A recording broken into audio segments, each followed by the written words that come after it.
कलशस्य मुखे विष्णु कंठे रुद्र समाश्रिता मूले त्वयस्य स्थितो ब्रह्मा मध्ये मातृगणा स्मृता कुक्षौ तु सागरा सर्वे सप्तदीपा वसुंधरा। सभी कथा कल्पतरु चैनल के दर्शकों को पंडित नीतेश कृष्ण शास्त्री की तरफ से नमो राघवाय, राधे राधे, जय श्री राम। आज फिर हम आपसे चैनल के माध्यम से संवाद हेतु जुड़े हैं।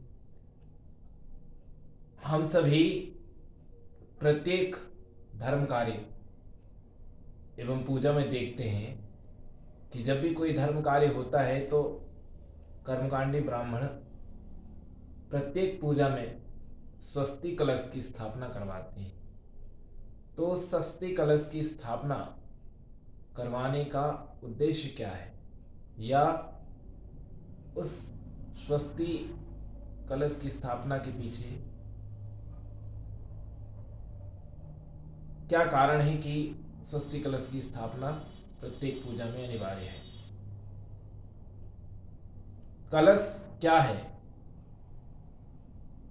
ये जानने के लिए जब ब्राह्मण लोग कलश का ध्यान करते हैं, अर्थात जब स्वस्ति कलश की स्थापना करवाई जाती तो मंत्र पढ़ते हैं, ध्यान मंत्र कलश का।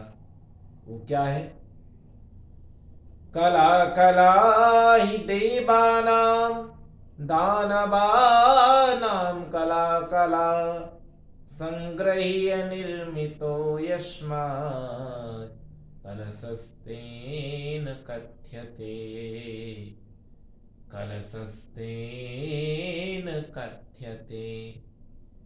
इसी ध्यान मंत्र में कलश स्थापन का महत्व दर्शाया गया है। कलश स्थापन क्यों किया जाता है? क्योंकि कलश क्या है, कलश की उत्पत्ति कहां से हुई? बोले समुद्र मंथन से जब देवता और दानव अपने अपनी शक्ति का प्रदर्शन करके, अपनी अपनी शक्ति का उपयोग करके समुद्र मंथन के द्वारा रत्न प्राप्ति हेतु संलग्न थे, उसी समय उनकी अभिष्ट वस्तु के रूप में धन्वंतरी भगवान अमृत का कलश लेकर निकले, और तभी से हम लोग कलश स्थापना करते हैं प्रत्येक पूजा में। क्योंकि अमृत जो है आरोग्य प्रदान करता है। तो स्वस्ति कलश का मतलब होता है, स्वस्ति मतलब सभी का कल्याण। इसलिए पूजा में सर्वप्रथम स्वस्ति वाचन किया जाता है, जिससे सभी का मंगल हो, पूजा सभी की निर्विघ्न पूर्ण हो जाए। और उस कलश का अर्थ क्या है? तो मंत्र में ब्राह्मण लोग कहते हैं कला कला ही देवानाम। ये जो कलश है वो क्या है? देवताओं की कला है, अर्थात देवताओं के उद्योग से उन्होंने जो परिश्रम किया उससे उत्पन्न हुआ। और दानवानाम कला कला, इसमें दानवों की कला भी सम्मिलित है, क्योंकि समुद्र मंथन में भागी तो दोनों हुए, भागीदार दोनों ने भाग लिया। तो दोनों की मेहनत, दोनों के परिश्रम से ये कलश उत्पन्न हुआ। कला कला ही देवानाम दानवानाम कला कला संग्रही निर्मितो यस्मात्। और इस कलश में दोनों की परिश्रम रूपी पूंजी संग्रहित है, अर्थात अमृत संग्रहित है। अर्थात अमृत क्या है? कल्याण करने वाली वस्तु है, किसी के प्राण बचाने वाली वस्तु है, जिससे उसका कल्याण होता है। तो कला कला ही देवानाम दानवानाम कला कला संग्रही निर्मितो यस्मात्, उन दोनों के परिश्रम से जिसका निर्माण हुआ है, उस अमृत कलश को क्या कहा गया? कलश, स्वस्ति कलश कहा गया। संग्रही निर्मितो यस्मात् कलशस्तेन कथ्यते। उन दोनों के परिश्रम से, दैत्यों एवं दानवों के परिश्रम से, समुद्र मंथन से जो कलश उत्पन्न हुआ, तो वह उन दोनों के परिश्रम का परिणाम था। और उसमें अमृत रूपी सभी का कल्याण करने वाली वस्तु छिपी हुई थी। और जिस दिन से ये कलश समुद्र मंथन से उत्पन्न हुआ, उसी दिन से प्रत्येक पूजा में स्वस्ति कलश की स्थापना करना अनिवार्य हो गया। क्योंकि संग्रहीय निर्मितो यस्मात् कलशस्तेन कथ्यते, दोनों के परिश्रम का पदार्थ वह अमृत अर्थात आरोग्यता, सबका कल्याण उसमें छुपी हुई थी। इसलिए हम भी पूजन के द्वारा अपना कल्याण चाहते हैं, इसलिए प्रत्येक पूजा में स्वस्ति कलश की स्थापना की जाती है, जिसमें एक श्रीफल लाल रंग के कपड़े में लपेट करके रखा जाता है।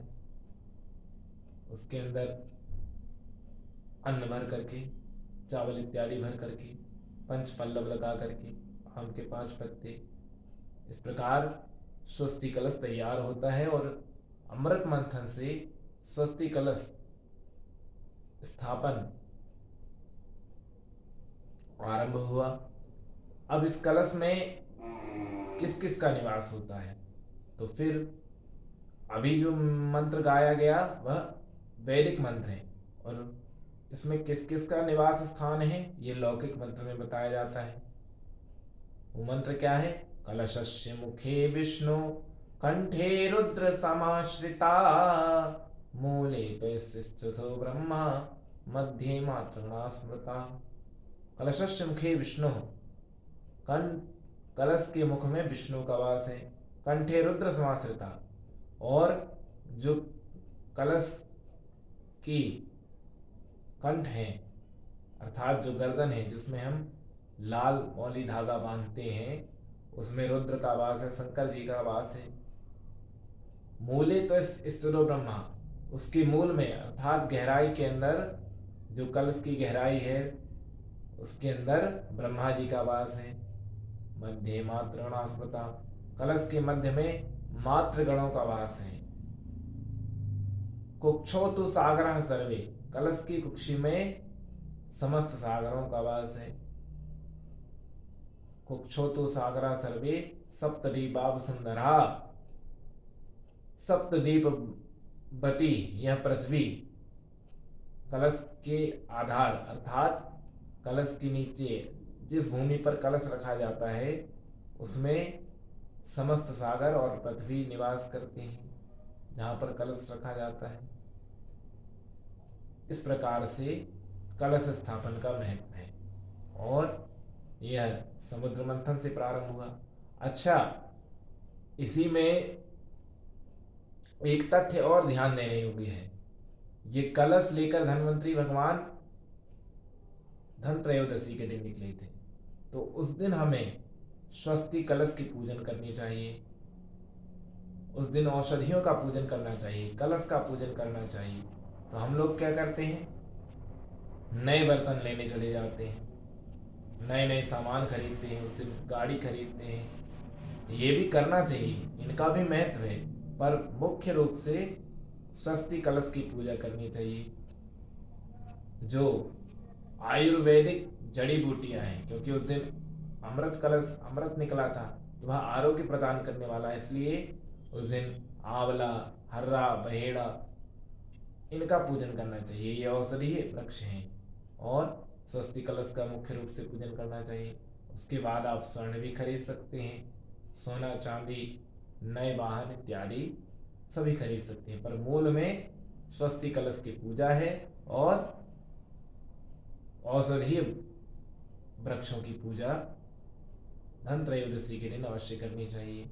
यह भी कलश से ही संबंधित है, क्योंकि इन सभी का प्रादुर्भाव अमृत मंथन से कलश के साथ ही धन्वंतरी भगवान के सानिध्य में हुआ था।